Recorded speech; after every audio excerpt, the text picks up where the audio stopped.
This is episode 137 of the Rio Grande Foundation's Tipping Point, New Mexico podcast. I'm Paul Gessing, president of the Rio Grande Foundation, New Mexico's free market think tank. You can find out more about the foundation at riograndefoundation.org. I am pleased to be joined this week by Michael Johnson. He is a resident of Las Cruces and very involved in a variety of causes at New Mexico State and around our state. He's also a automobile collector, and that is the primary thrust of our discussion about the shift that our governor has in store for the state involving the mileage per gallon that's supposed to be achieved in a very short time frame for automobiles. Welcome to the podcast, Mike. Thanks. I will add one correction. Actually, I live in Nambe, New Mexico, but I do spend a lot of time in Las Cruces with the university. Okay. I guess I should get beyond the fact that NMSU is a southern New Mexico institution and I went to school there. Yes. I got one degree there. And I know you're very active and involved with the NMSU Foundation. So why don't you briefly share a little bit about that? Yes, I've been on the foundation board. I just stepped off the board. My last meeting was last week for about 12 years. And I served as chairman of that board for several years, and also was an active member of the investment committee during that period.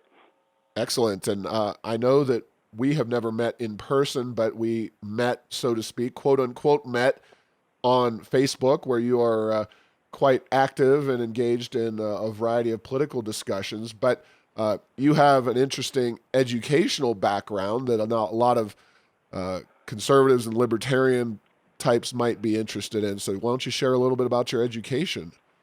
Well, sure. I got my bachelor's degree in geology from New Mexico State University in 1972. I then went to graduate school at Rice University in Houston to get the master's and the PhD work. I then joined Conoco Incorporated and spent 30 years there in various positions up through senior vice president, in charge of the midstream business. And also I left for a short sabbatical to get a master's in finance and economics from MIT. And any particular professors of interest?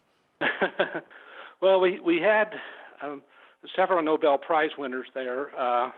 The three most significant professors I think that I had were Stu Myers, who was the finance guy who wrote the textbook literally that we used, and then Paul Samuelson and Milton Friedman were frequent lecturers and teaching various classes and things while I was there, which was very significant, I think. Great. Well, we could talk about all manner of things, both oil and gas industry, as well as the economic philosophies. Of course, Paul Samuelson is a big name in the economics profession, wrote a number of textbooks, but also his son, Bob, is still involved in writing about it as a journalist with the Washington Post and writes opinion pieces that appear quite regularly in Albuquerque Journal and other papers across the country. So you had a handful of giants there, but of course Milton Friedman being the one that all conservatives and libertarians really look up to, so to speak, because Milton was a very short man. Yes, they were really inspirational. They gave you the kind of background and depth about economics that you don't normally get, especially when they got into arguments and discussions about various policies, which I thought were good.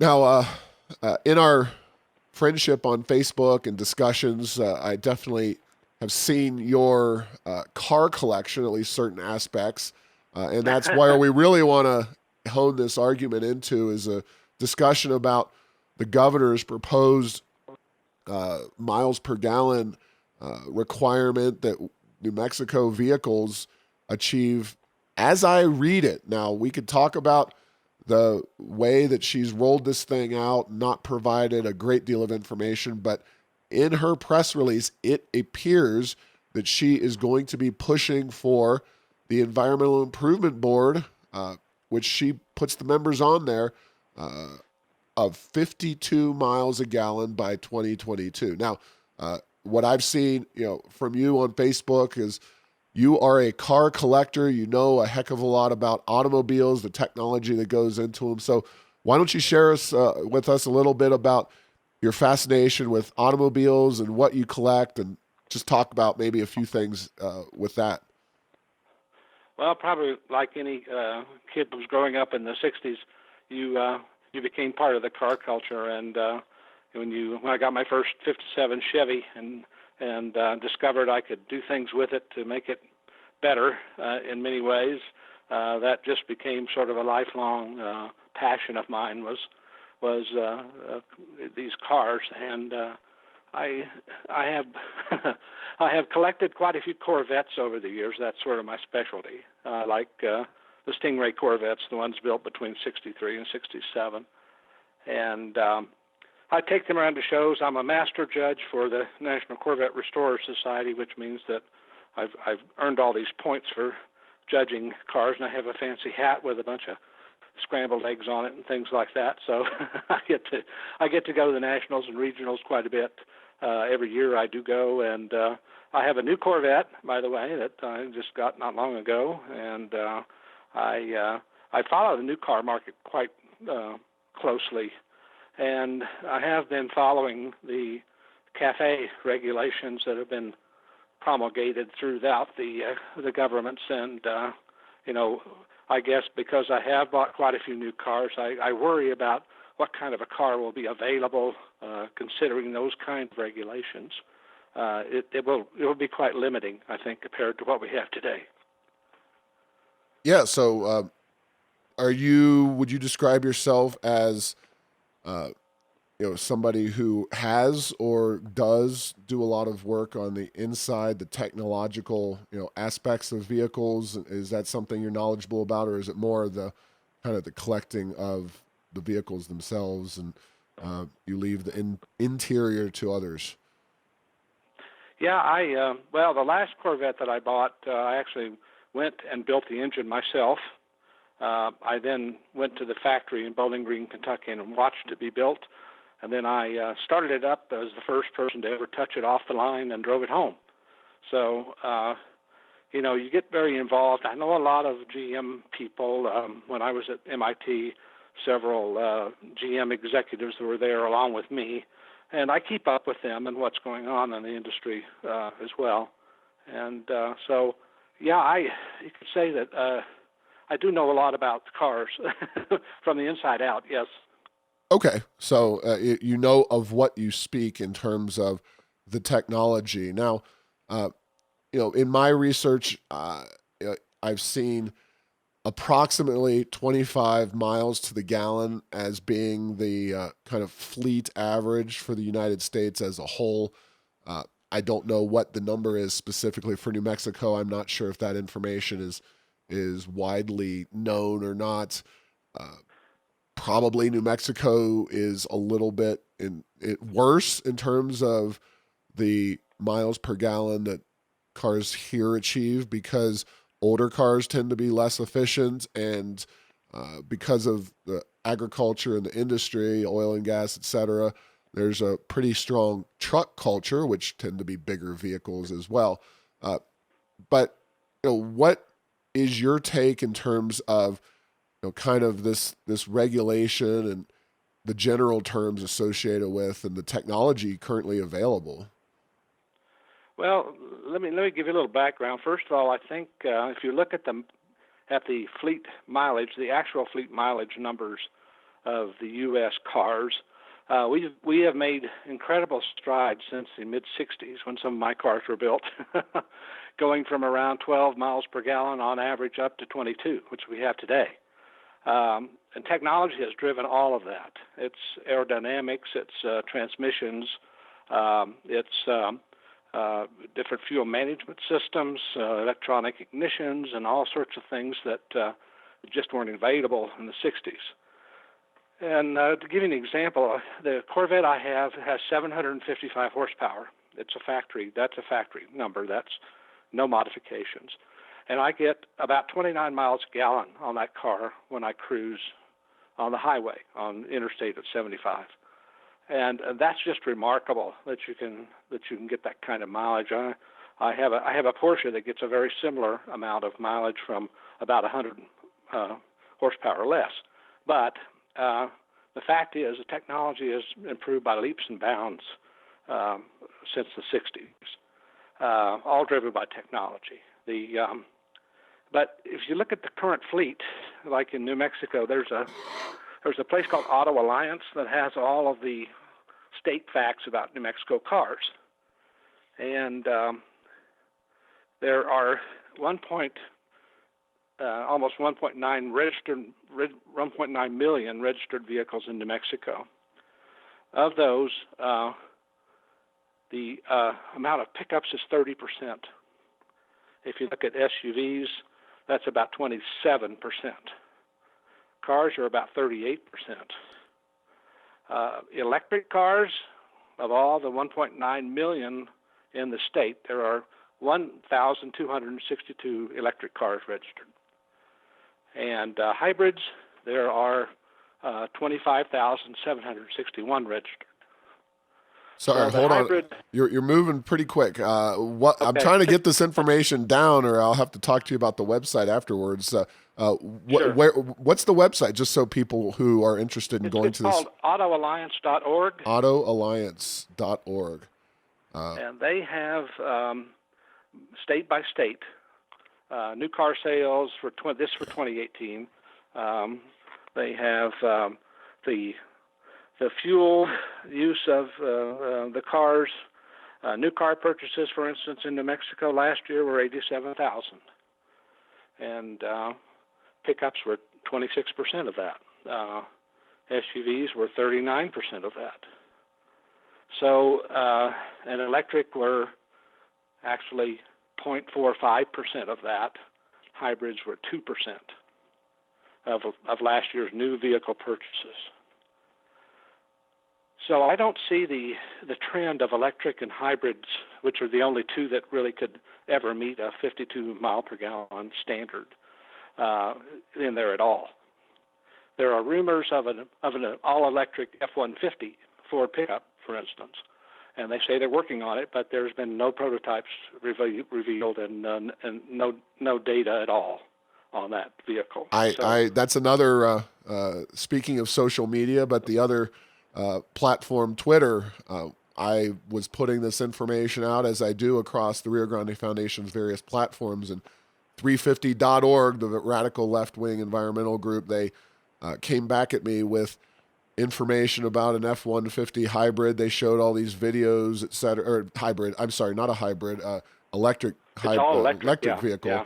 And I didn't have any response for them aside from go down to your local car dealership right now and find out if this vehicle is available. And yeah, I mean, it may be available at some point. I think a lot of folks would like to see electric vehicles like that available across kind of the platforms, if you will, not just small little vehicles, but bigger, trucks and whatnot. But 2022 is, I hate to say it, really right around the corner. We're talking 2 years, and there's not even a vehicle, at least a truck, on the road that complies with this regulation. I know you said there's like 5 or so vehicles currently on the road that are not hybrid, not electric, that would comply. Well, most of them are hybrids. The 52 MPG up, there are only 5 vehicles I could find that meet that standard, and they're all hybrids. Okay. But they're small 2- and 4-door sedans. If you need an SUV or a pickup, or you need to tow something, or you need to haul anything other than a couple of kids, you're out of luck, I think. The other issue is the infrastructure. We've got it says in this Auto Alliance we have 1,240 gasoline stations in New Mexico. There are 66 electric charging stations.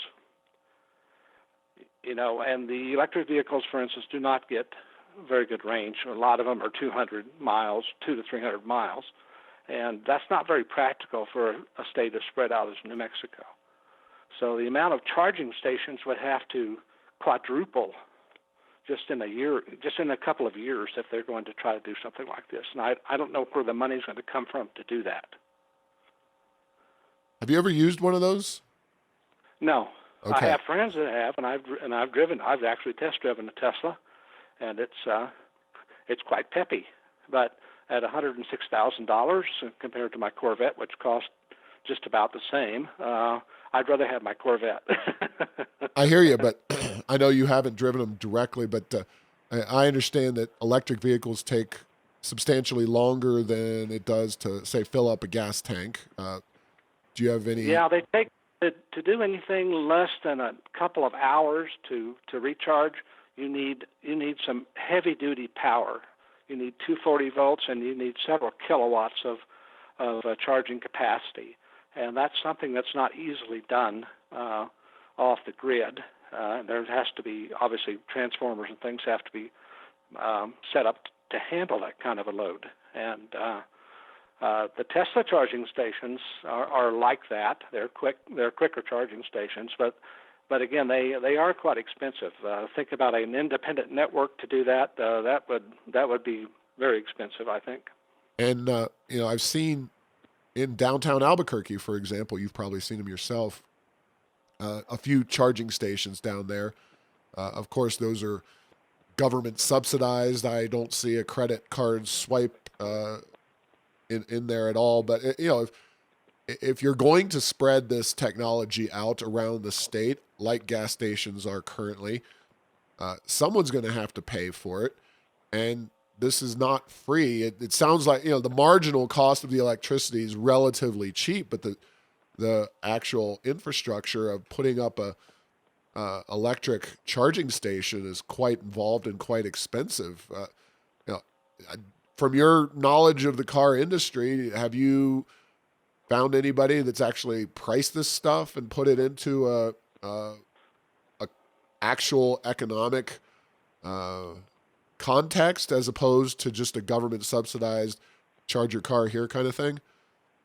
No, I haven't. I've not heard of a lot of people that would, for instance, like to get into the electric charging business and put these things up around gas stations, say, along the interstates and wherever. Most of that's being done by Tesla, and of course the dealers who are selling electric cars have some charging stations at their dealerships.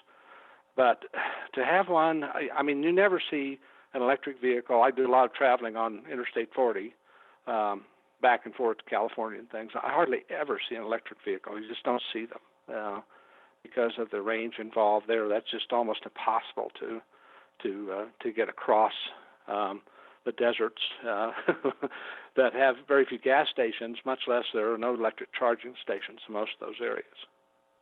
Yeah, there is I have firsthand knowledge that there is a EV charging station in at a Holiday Inn Express in Las Vegas, New Mexico, off of I-25. If you have to drive, say, a Tesla up to Denver or something, but that's the only one kind of on the road that I'm aware of. Of course, I drive a traditional gas-powered vehicle, and it's a it seems that is going to be a very big question as electric vehicles, and they are growing. They're growing at a pretty fast rate, but at such a low number currently, it's going to take a very long time for them realistically to account for more than a couple of percentage points of the car mix here in the country and in the state. So kind of take a step back and put your analysis hat on. What do you think is going to happen if we wake up on January 1st, 2022, and all the vehicles sold in New Mexico have to come to an average of 52 miles a gallon? How's this all going to work out or not work out? Well, I really that's kind of what I wonder about, because the new car market in New Mexico is quite large. It contributes a lot of tax money to the state. The 4% now it's 4% excise tax on vehicle purchases. is the largest, of course, for new cars. State gets the most money from those, and if you take away about, I don't know, maybe 80 or 90% of the cars that are available for purchase, and you're left with the others, I don't know what happens, except that people will just buy used cars. They'll buy something that was built before 2022. Or maybe the government will put in a tax of some sort to offset the vehicle purchases, so that you say, well, okay, you didn't make the mileage standard, but we'll charge you, I don't know, 10 cents per mile per gallon that you missed it. They charge the manufacturers, and then they'll just put it into the price of the vehicle that you buy, most likely. So the consumer will end up paying one way or the other. And there was one group that estimated the price of a new car in New Mexico would go up by $2,700. I haven't looked at the data on that. I don't know if that's right or not. But if it went up $2,700 on average, that would definitely affect new car sales. And again, with the availabilities that are there, that's going to affect them even worse. Yeah, I agree. I don't really see a path forward now. Maybe you're not aware of this. The group that I believe will be pushing this, and I think there's going to be some lawsuits and whatnot. So I suspect we won't wake up on January 1st, 2022 to that nightmare scenario. And it's quite honestly probably a very good thing for the governor, because 2022 is her reelect year. And if suddenly the entire car sales industry, new car sales, shrivels up and dies, I mean, you're talking about every car dealer in the state that will be banging on her door and demanding changes, not to mention people who want to buy new cars and are unable to find anything that they want, because SUVs and pickups are really the lifeblood of New Mexico's automotive sales industry. So you have a lot of possibilities. None of them look very good for Michelle Lujan Grisham ultimately. But yes, I would think she'd have to modify it somehow. She's got to do something to give the industry more time to catch up, because you can't just set a huge standard that's so far above where it is today and expect that things are going to work. It doesn't happen that fast. Well, I don't know. I don't know that time will help. I've seen the chart showing how fuel efficiency has grown for vehicles in the United States, and it happened very fast a few decades ago. But these days, more and more people, car companies, and maybe you can speak to this from your knowledge of the automotive industry, but I read press releases on a pretty regular basis about Ford only producing one sedan, in a couple years, and all these companies moving away from production of the most fuel efficient vehicles and going to exclusively pickups and SUVs. Now, I've also seen press releases from companies, and I think BMW was one, that are supposedly going to be eliminating everything but electric vehicles in just a few years. But it really strikes me that based on the current vehicle mix, it's going to get tougher. Based on expressed preference by consumers, it's going to get tougher, not easier, to implement this kind of standard. So you're going to have to come in with some pretty heavy-handed regulations or create a tax situation that strongly disincentivizes those vehicles. And that's not the kind of thing that generally flies with any electorate very easily. No, that's true. Yes, Ford has announced that the only car they're going to be making is the Mustang. Everything else will be a truck or an SUV. And GM is moving that direction as well. But you're right. There are some that have just gotten well behind the EV bandwagon, and they claim they're going to make all their cars electric. So I don't know. It's a very sort of confusing time in the auto industry at this point, I think. No doubt about it. And then, kind of this whole discussion in New Mexico, it's worth at least touching base with what's happening nationally. And I'm sure you know a lot about this as well, because you know what's going on in New Mexico. you know, and correct me if I'm wrong, but federal regulations passed under Obama, not passed.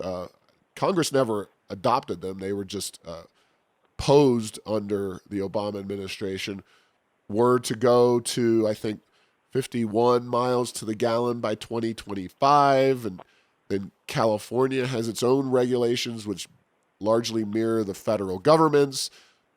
Trump pulled back from the federal governments to go to 37, which is still much more aggressive than where we are in terms of our car fleet right now. And then there's a lawsuit between the Trump administration, the EPA, and California as to whether states can set their own averages. So there's a lot of moving parts here.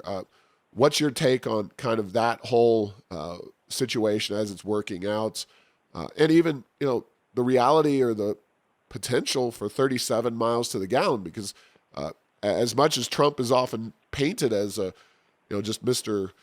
Pro business, let the energy industry do whatever it wants kind of thing. 37 miles to the gallon is pretty significant in terms of all new vehicles. Oh, that would be a huge goal to meet, and they probably could get closer to that maybe in 5 to 7 years. But for instance, the GM UAW strike that's going on right now, a lot of that I understand is is behind the EVs, because the EV takes about 30 to 35% less labor to manufacture than a current gasoline or hybrid. And the unions are concerned about what's going to happen when all that labor is not being used anymore, and it has to go away. So that is complicating the current contract negotiations as well. So it reaches way down into the economy, I think, when you look at all the things and all the moving parts you talk about that are impinging on this. And setting a wild number of some kind that just boggles the mind in terms of being able to meet it. It's not like a moonshot even. They don't have 10 years. So it's really, I'm not sure it's helping anything. By the way, as an editorial aside, I hate, it's the worst aspect of having gone to the moon 50 years ago is now every government official, politician thinks that every project that they want to fund is worthy of putting a man on the moon. They think that it's higher education, it's a moonshot. Vehicle regulations, it's a moonshot. Everything. And you give them one example of government doing something competently, and the next thing you know, everything government does is based on this one model that actually worked. And it's very frustrating. And yet, when capitalism is compared with government, they inevitably take the worst examples that you can possibly dredge up of capitalism's failures, and they use those repeatedly, whereas the billions of successes every day go unnoticed. Yeah, and as I had mentioned to you once before, one of my professors there, Dr. Samuelson, said that government policy should be judged by results, not by good intentions. And I think that's there are a lot of good intentions going on here, but people need to be practical and rational about what can be done. Now, as somebody who collects Corvettes, which are very in their own way fuel efficient, but because they're aerodynamics, but also very fast and do use a lot of fuel. You've got electric vehicles which have their own technical challenges and environmental challenges. Is everybody going to be... The amount of mining that has to go into building more EVs is almost mind-boggling as well. You need. I saw one analysis here: 18 times the current cobalt production of the world, 9 times the neodymium, 7 times the lithium, and 4 times of the copper production has to go up to replace just the vehicles in the U.S. So I don't think people understand how much damage that mining is going to be doing too.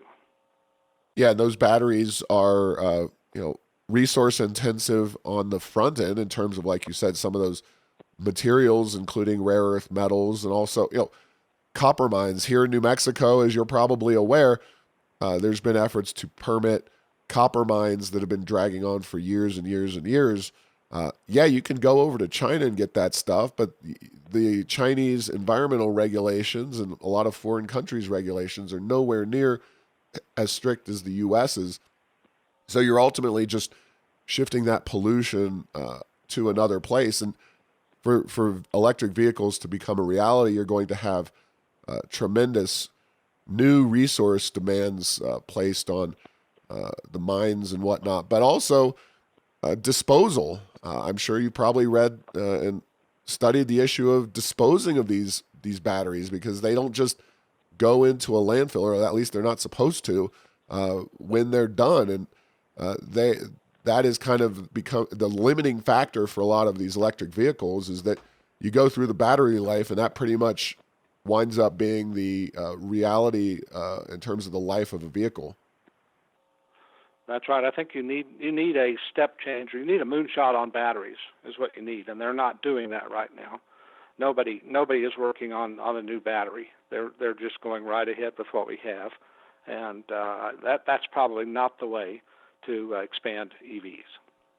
Well, Elon Musk seems to be at least working on it. Of course, New Mexico was kind of theoretically in line to be a battery manufacturing center if we had gotten the Gigafactory location, but it was kind of in the bag, I think, for the Reno area all along. And I know that factory is very large, and Tesla is trying to use it, but you're going to need a heck of a lot more batteries, and then battery disposal technology and locations as well. So, any other points that I might have missed? We've got just a few minutes to go in the podcast, and I want to give you a chance to share any additional thoughts on these regulations, automobile technology, where it's going. I think it's an area that impacts us all directly, even if you don't drive. There's obviously the environmental concerns, but transportation as a whole is still pretty much the exclusive purview of fossil fuel driven vehicles. I don't know anybody got a electric semi tractor trailer to take stuff around. That's another aspect of this whole question. Well, I think there are a lot of plans. I think people have good ideas about expanding EV, even through the 18-wheeler market, because Tesla has been working on such a thing as well. But eventually these things will come. I would rather see the market drive it rather than government mandates and regulations. That's just the capitalist in me, I guess. But I think that it's more efficient when the market makes these transitions, not when government forces it upon the market. You're going to get inefficiencies. You're going to get corruption. You're going to get things that, the byproducts of all of that government mandate and government push, many are negative. And I don't think that's the way to do it. Right now, that's all we have going right now. So I don't know. Well, I know I would call that a rather sunny viewpoint. I'm going to push back a little bit about that and give you more of the dark cloud perspective. If you'd been around 100 years ago when the automobile was just getting started, Henry Ford, et cetera, the real environmental issue that a lot of people would have been concerned about on a day-to-day basis would have been horse waste in streets. Of course, horses being the primary mode of transportation 100 years ago. And, I don't need to paint too many pictures about what that whole problem would look like and smell like. So in that regard, current automobiles are far more environmentally friendly and, dare I say, green than a natural mode of transportation that we used 100 years ago. Now, electric vehicles were attempted and put into some vehicles at that time, and they were abandoned for a variety of reasons. But don't you think that the environmental problems, if we were to suddenly have even the capacity to go electric or massive shift to say hybrid, which is a form of electric, it's got the battery, et cetera, you're just creating a new raft of environmental problems that may be better or maybe worse than where we are now. Do you think? I guess what I'm getting at is, will the environmental groups, will people be happy with that alternative suite of environmental problems, or are we going to have the same kinds of discussions in 25 years when electric vehicles may very well be the dominant factor? Are we going to have further, we got to do something beyond electric vehicles, et cetera, et cetera? Yeah, I think you'll have the same discussion in 25 or 30 years when electric vehicles become, say more than half the market, which it will happen. There's no doubt about it happening. The question is at what pace and at what cost. I think the real thing that will keep the left wing happy, I think, is if we have more mass transit, because they do see that as the panacea of all things, and so they're not going to be satisfied until we're all on a train or a bus or some other form where we're all squeezed together in one place. Well, I couldn't agree more, and that is really antithetical to New Mexico's geography. It's antithetical to our lifestyles. It is proven out with the rail runner having very few riders, buses, whether you're in Albuquerque or Las You have Cruces. your arch system there. That's right. Yeah. Well, we don't have it yet. We're still waiting. That's true. You don't. They were supposed to be electric buses as well, and they had their technological Well, woes with that. that's again more intention than result. Yes. Exactly. But I do agree with you, and it's also a great means of controlling the population if you have them all tied to government controlled, because mass transit is generally overwhelmingly government controlled. It wasn't that way 100 years ago when you had jitney services and all kinds of private sector options. But in these days, in this current world, mass transit is a government created product, and I think that is undoubtedly a part of the equation. So I guess you could say that electric vehicles are just a step towards that kind of utopian future, or dystopian future, as I think you and I, two folks who, I wish I had the Corvettes to go out on the weekends and just drive around those country roads. But, I do like the freedom even of my family SUV with the 3 kids to be able to take off whenever I want to. Well, I think that's what attracts us all to cars or trucks or whatever it is you drive individually, is that, when I was growing up, it represented freedom. It wasn't about anything really other than freedom. You can get in your car and go wherever you want, whenever you want to. And it's just the ultimate in, let's say, American freedom. You have that. Yep. And unfortunately, the reality is there are a whole group of people who don't care very much for that. And especially people who live in New York City. You're right. Exactly. Well, Mike, thanks for your time here. Is there any way that you would like, send people to some informational websites? I know autoalliance.org. That one is new to me. I can send you some links to some of these things if you like. Mm-hmm. All right. Well, I will be sure to post those in the show notes so that folks can go look up some of this information. Autoalliance.org is already one that I will assuredly be checking out.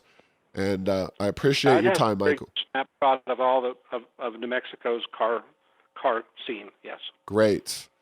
Well, thanks for all you do for the state of New Mexico. Enjoy those Corvettes and send more pictures on your Facebook account.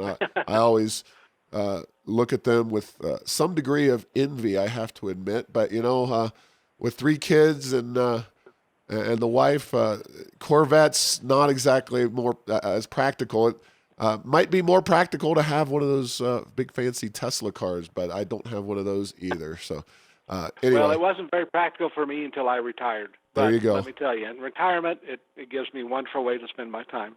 Good deal. Well, thanks for listening to this week's podcast. Make sure to get the latest edition of Tipping Point New Mexico by subscribing at Apple Podcasts, Stitcher, and Spotify.